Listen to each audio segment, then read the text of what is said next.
Hello বন্ধুরা, আজ আমি আবার আসলাম তোমাদের সামনে ক্লাস 12-এর থার্ড সেমিস্টারের যে লাস্ট কবিতা অর্থাৎ আন্তর্জাতিক কবিতা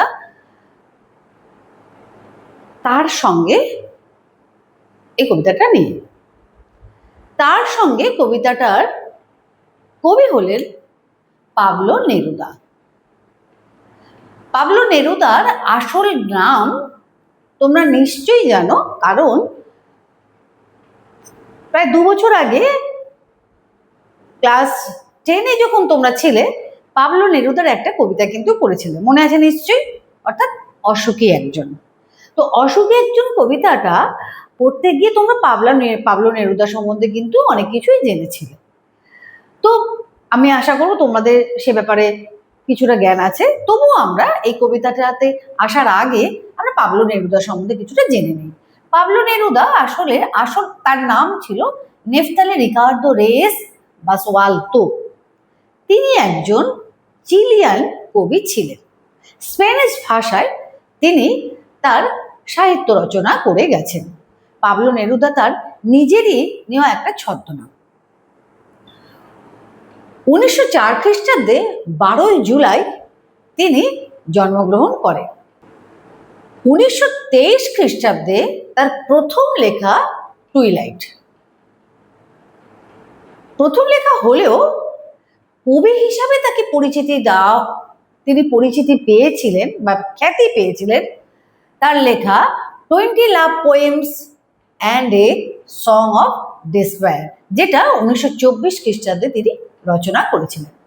একদিকে তিনি যেমন কবি সাহিত্যিক ছিলেন, অন্যদিকে তিনি ছিলেন একজন রাজনৈতিক ব্যক্তিত্ব, একজন বিশিষ্ট কূটনীতিবিদ এবং কমিউনিস্ট আন্দোলনের বা কমিউনিস্ট ভাবধারার একজন মানুষ ছিলেন।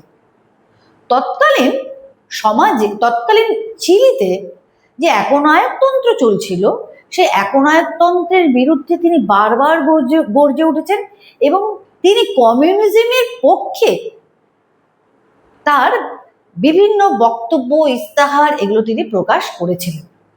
বাস্তবিকভাবে যে অস্থির রাজনৈতিক পরিস্থিতির মধ্যে দিয়ে তিনি বেড়ে উঠেছেন, স্বাভাবিকভাবে তার কবিতাগুলোর মধ্যে দিয়ে আমরা কিন্তু সেই বাস্তবতাবোধকে পেয়েছি।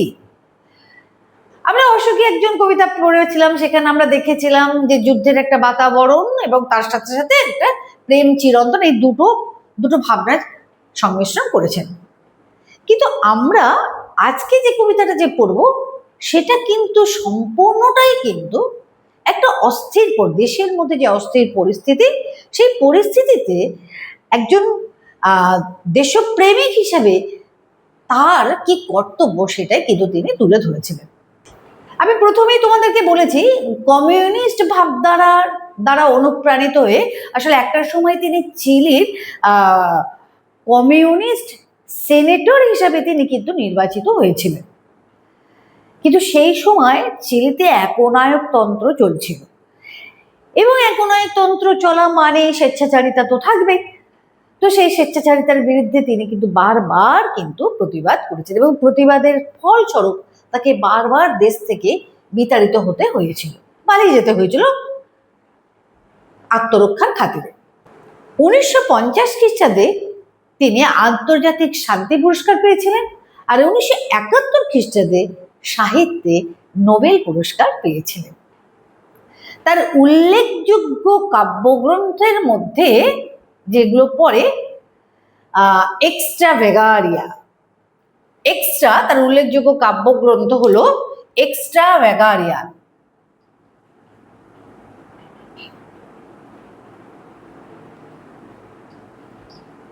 ঠিক আছে, 1958 খ্রিস্টাব্দে রচিত হয়েছিল। এই এক্সট্রাভ্যাগারিয়া কাব্যগ্রন্থেরই অন্তর্গত হলো একটা কবিতা তার সঙ্গে। স্প্যানিশ ভাষায় তিনি কিন্তু এই মূল কাব্যটা লিখেছিলেন। পরবর্তীকালে আমাদের উচ্চ মাধ্যমিকে এইটাই বাংলায় পরবর্তীকালে বাংলা এটাকে অনুবাদ করেছেন আমাদের এই বাংলা কবি সাহিত্যিক কবি সত্যি চট্টোপাধ্যায়। এছাড়া তার উল্লেখযোগ্য কাব্যগ্রন্থগুলো ছিল the captain,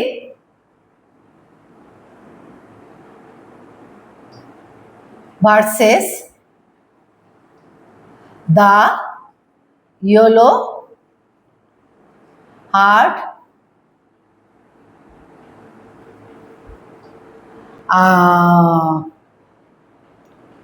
world, last day, worlds and.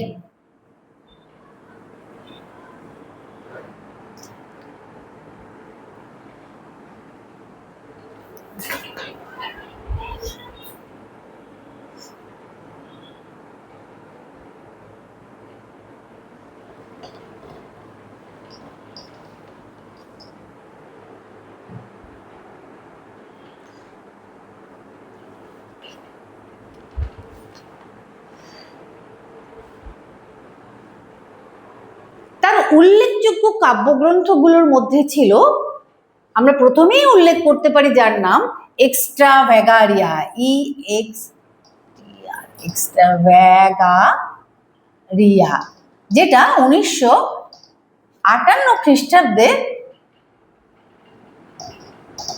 রচিত হয়েছিল।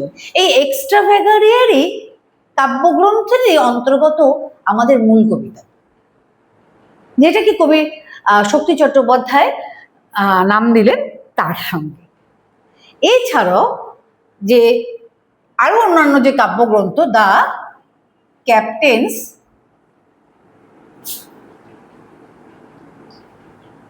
ভার্সেস, দ্য ইয়েলো হার্ট, আচ্ছা, the yellow heart, still another day,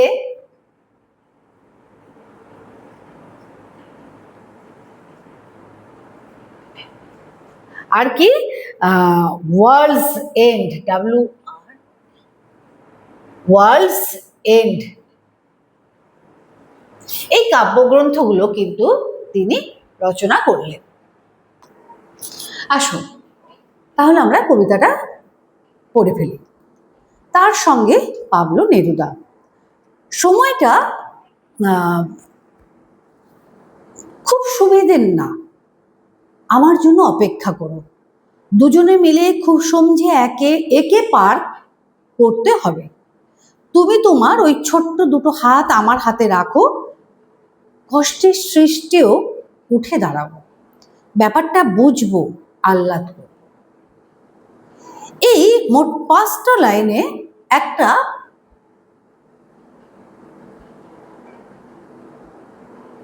ভাবনার কথা বা একটা আন্দোলনের যেন একটা কথা আমরা পাচ্ছি।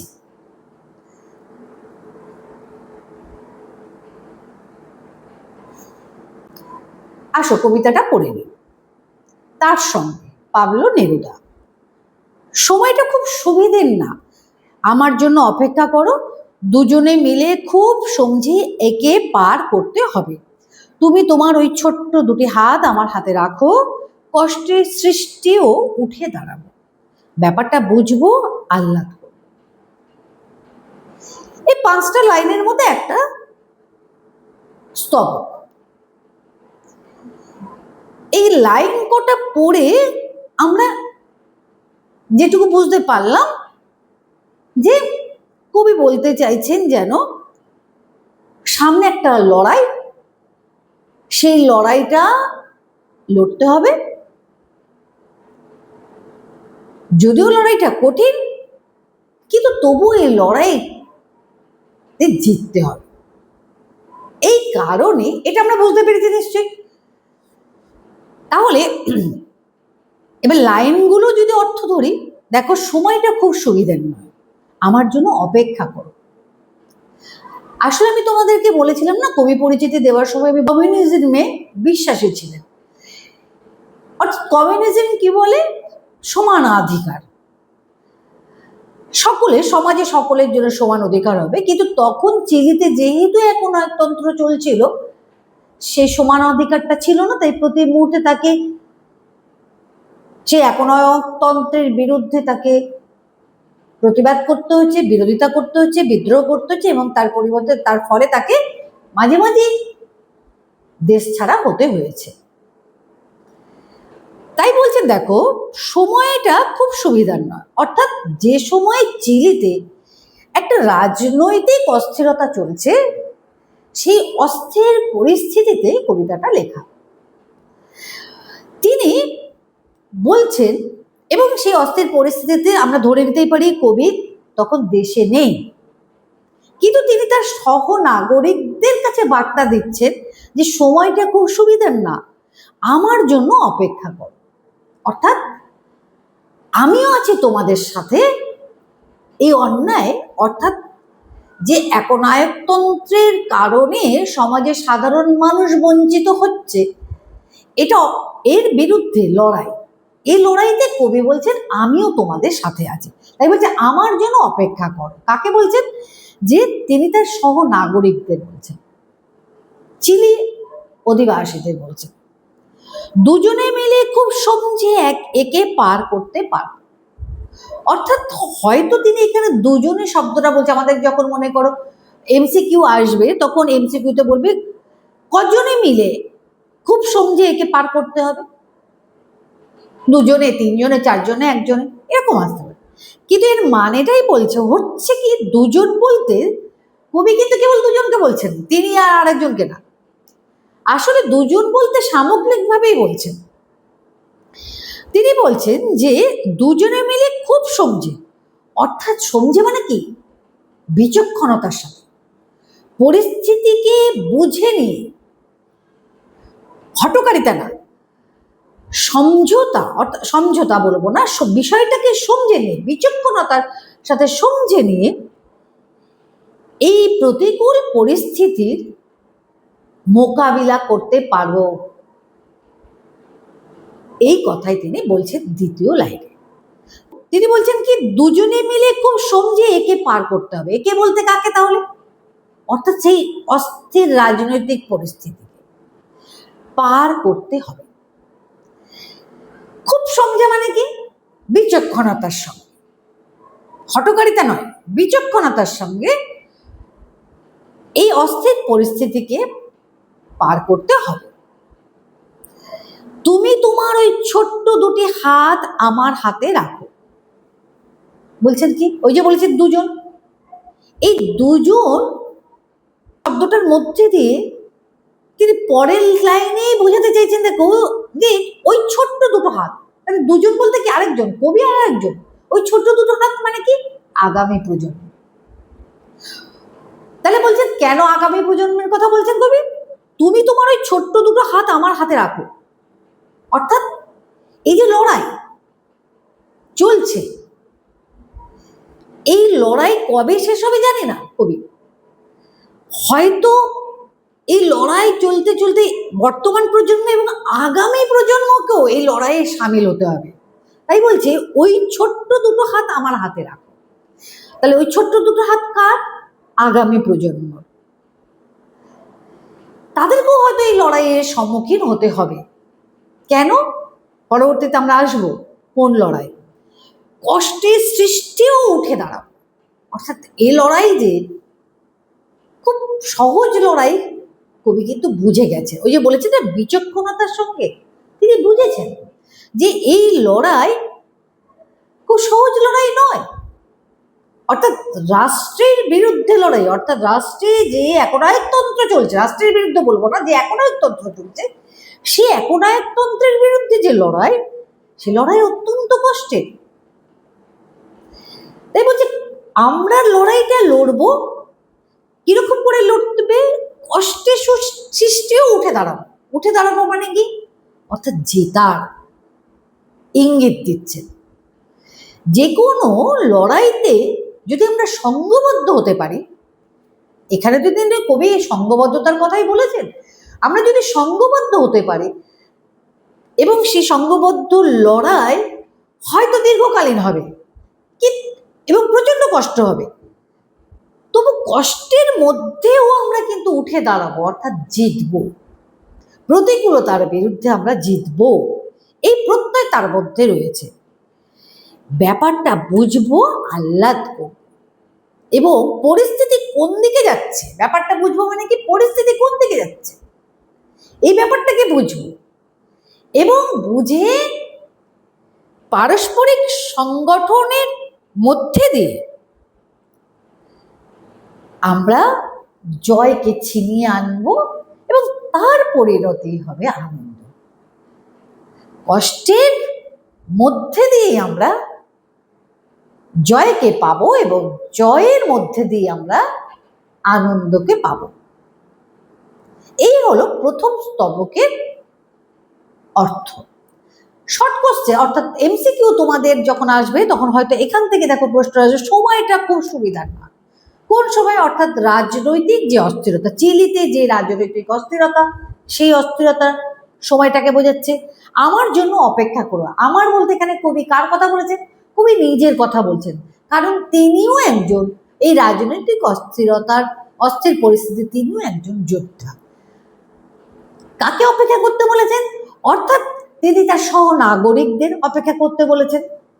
দুজনে মিলে খুব সমঝে একে পার করতে হবে। দুজনে মানে আমি তোমাদেরকে বলেছি, অর্থাৎ হতে পারে শব্দটা দুজনে ব্যবহার করেছেন, কিন্তু আসলে সামগ্রিক।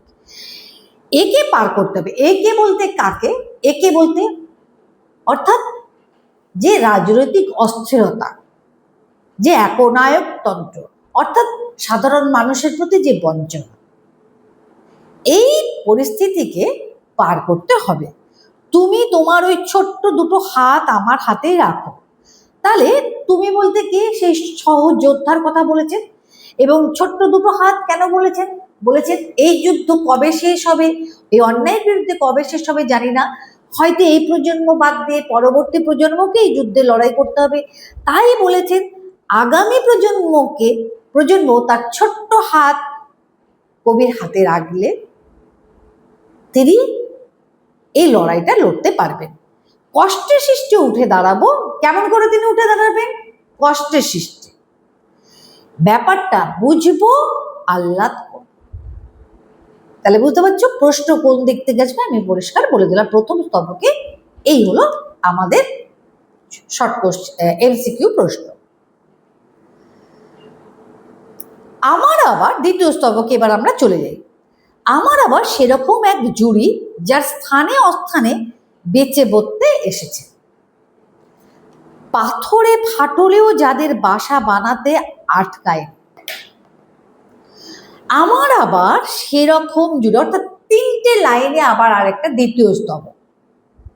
এখানে কি বলছেন, আমার আবার সেরকম এক জুড়ি, যার স্থানে অস্থানে বেঁচে বসতে এসেছে। অর্থাৎ বেঁচে বসতে শব্দটার মানে কি, গায়ে ক্লেশে, আরাম আয়েশের মধ্যে নয়।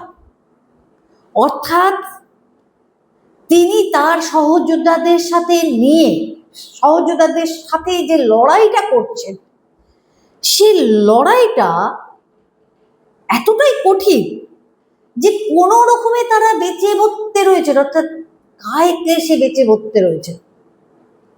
এ বাঁচাকে বাঁচা বলে না, তবু তারা বেঁচে রয়েছে।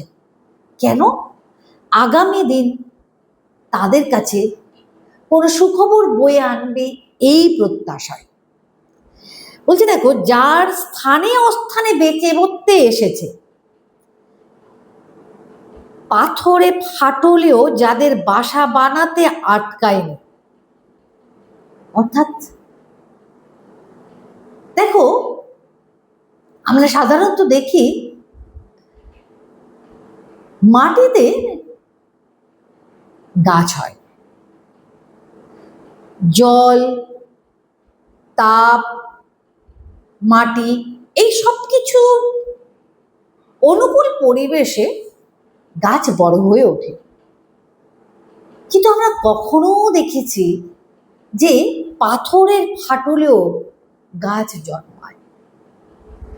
তাহলে তার সেই, এবং সে বেড়ে ওঠে, তাহলে তার সেই বেড়ে ওঠা এবং স্বাভাবিক নিয়মে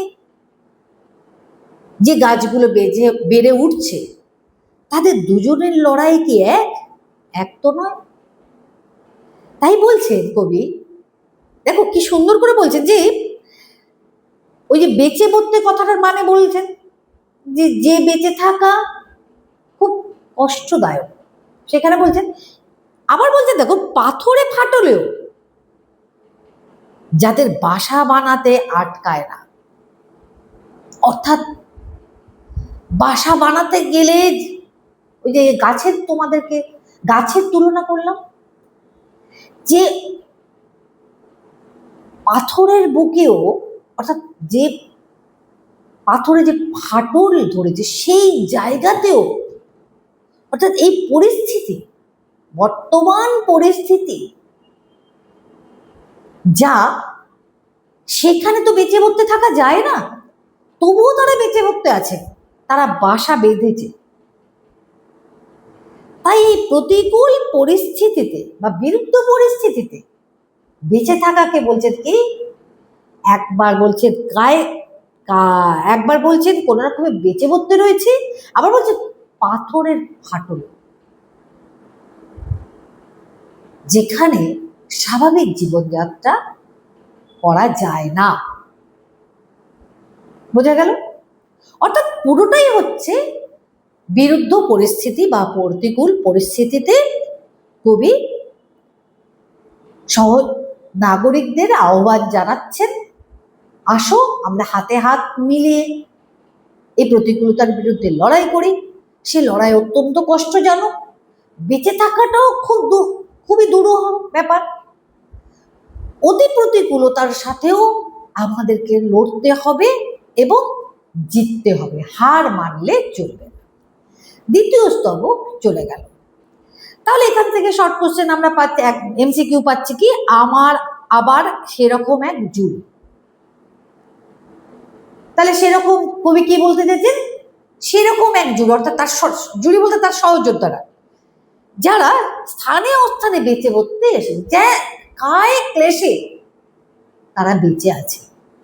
হলো পাথরের ফাটলও যারা যাদের বাসা বানাতে আটকায় না। বাসা বানাতে তাদের আটকায় না কোথায়? পাথরের ফাটলে, গর্তে,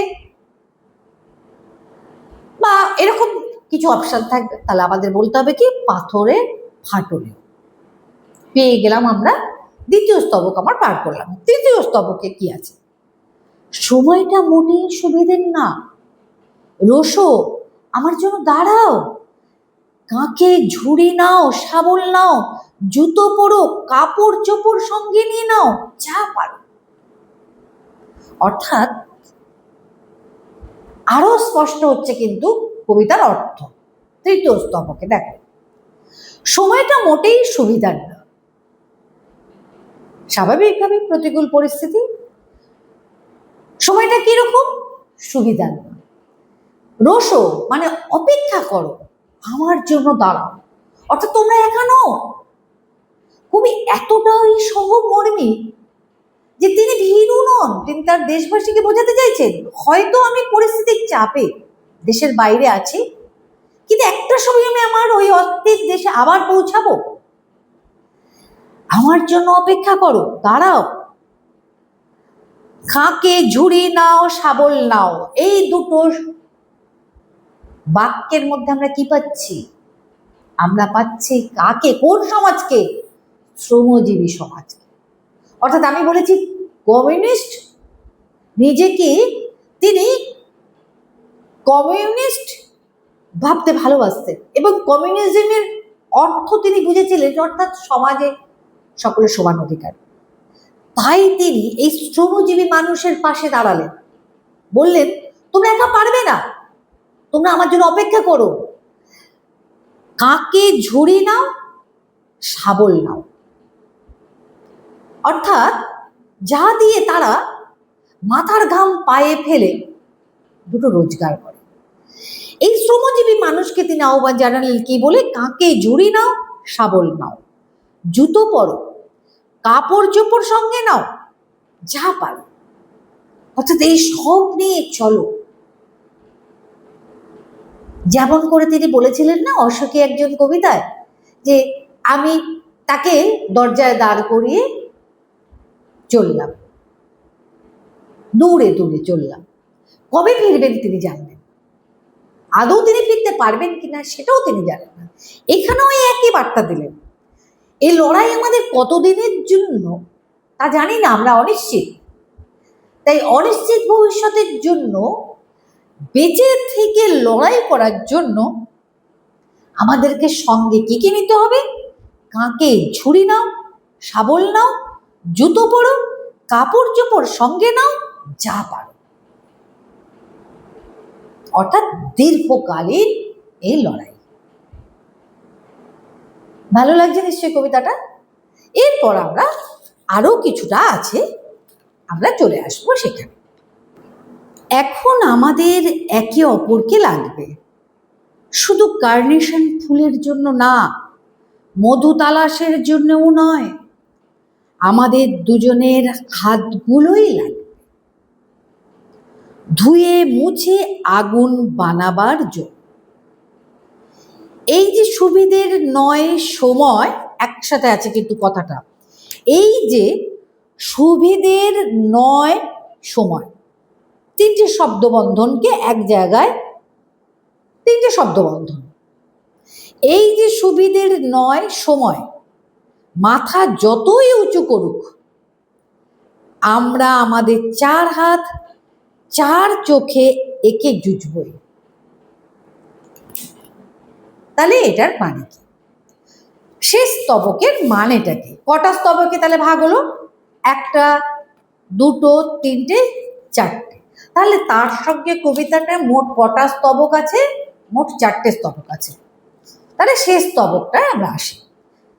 এখন আমাদের একে অপরকে লাগবে। তাহলে এই দুঃসময়, এই অস্থির পরিস্থিতিতে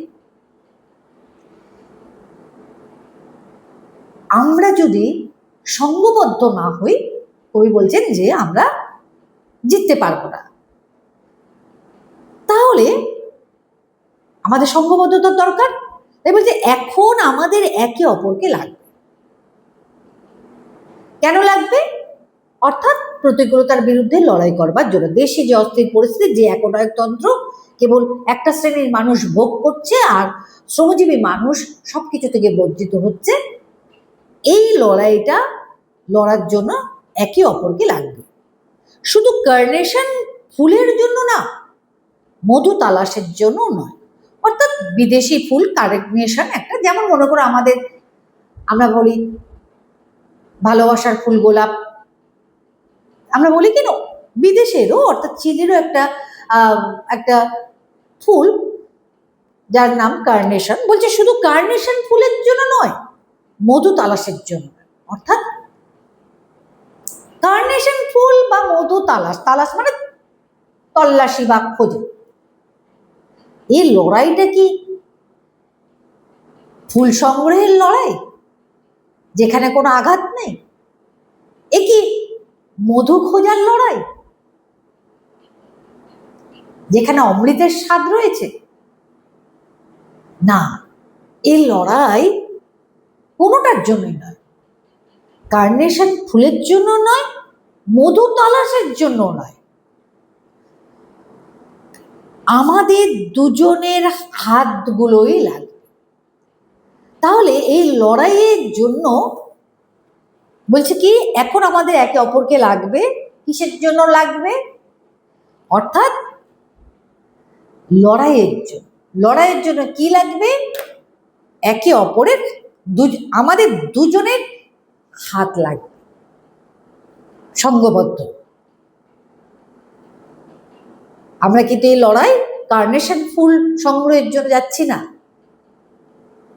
আমরা এই লড়াই মধু সংগ্রহের জন্য যাচ্ছি না, আমরা এই লড়াই, কবি বলতে চাইছেন, ন্যায্য অধিকার লাভের জন্য যাচ্ছি। তার জন্য আমাদের দুজনের হাতগুলোই লাগবে ধুয়ে মুছে আগুন বানাবার জন্য। অর্থাৎ দেখো, ধুয়ে মুছে আগুন বানাবার জন্য। ধুয়ে মুছে, কি ধুয়ে মুছে দেবে? অর্থাৎ বর্তমান এই পরিস্থিতি একনায়কতন্ত্রের বিনাশ ঘটাবে এই লড়াই, এবং আগুন বাড়াবে। অর্থাৎ আগুনের মধ্যে, এটার কথাটার অর্থ কি? আগুন কি করে? ভস্মীভূত করে এবং আগুনের মধ্যে দিয়ে আলোর বিকাশ ঘটে, দুটোই হয়। কবি এখানে বলছেন ধুয়ে মুছে আগুন বানাবার জন্য। তাহলে কবির আগুন বানাবেন কেন? অর্থাৎ যে পুরাতন যে রাজনৈতিক পরিস্থিতি তার বিনাশ ঘটাবে এবং তার পরিবর্তে নতুনের অভিষেক ঘটাবেন। অর্থাৎ পুরানোকে পুড়িয়ে ছাই করে দিই, সেই জায়গায় তিনি নতুনের অভিষেক ঘটান। অর্থাৎ নতুন কি? শ্রমজীবী মানুষের অধিকার, এটাই বোঝাতে চাইছেন। এই যে সুবিধার সময় নয়, তিনটে শব্দকে নিয়ে একটা শব্দবদ্ধ তৈরি হয়েছে। সময়টা তো সুবিধার নয়, স্বাভাবিকই, সাধারণ মানুষের বিপক্ষে এই সময়টা। এই সুবিধার নয় সময়টা যতই মাথা উঁচু করুক না কেন, অর্থাৎ তারা লড়াই করবে এবং একনায়কতন্ত্রের অর্থাৎ রাষ্ট্রীয় শক্তিও তাদের বিরুদ্ধে নানা রকম অত্যাচার করবে। তাই বলছি যতই রাষ্ট্রীয় শক্তি মাথা উঁচু করে করার সাহস যোগাক না কেন, আমরা যদি আমাদের চার হাত চার চোখ একত্রিত করি অর্থাৎ সংঘবদ্ধ হই, আমাদের জিত হবে। অর্থাৎ কবি আশাবাদী। তাহলে তিনি কিসের উপর জোর দিলেন কবিতাটার মধ্যে? তাহলে আমরা বলে দিই চতুর্থ স্তবকে এমসিকিউ কোশ্চেন। এখন আমাদের একে অপরকে লাগবে, তাহলে এখন আমাদের কাকে লাগবে যদি বলে, তাহলে একে অপরকে লাগবে। কার্নেশন ফুলের জন্য নয়, মধু তালাশের জন্য নয়। তাহলে কিসের জন্য লাগবে? আমাদের দুজনের হাতগুলোই লাগবে, অর্থাৎ লড়াই করবার জন্য, ধুয়ে মুছে আগুন বানাবার জন্য। ধুয়ে মুছে মানে কি? পুরাতন সমাজ ব্যবস্থার অবলুপ্তি ঘটিয়ে তাকে পুড়িয়ে ছাই করে দিয়ে আলোর বিকাশ ঘটাবো, অর্থাৎ নতুন সমাজ ব্যবস্থা প্রতিষ্ঠা, যেখানে শ্রমজীবী মানুষ, সাধারণ মানুষ তাদের ন্যায্য অধিকার ফিরে পাবে। এই যে তাহলে ধুয়ে মুছে আগুন বানাবার জন্য, কিসের জন্য? আগুন বানাবার জন্য। এই যে সুবিধার নয় সময়,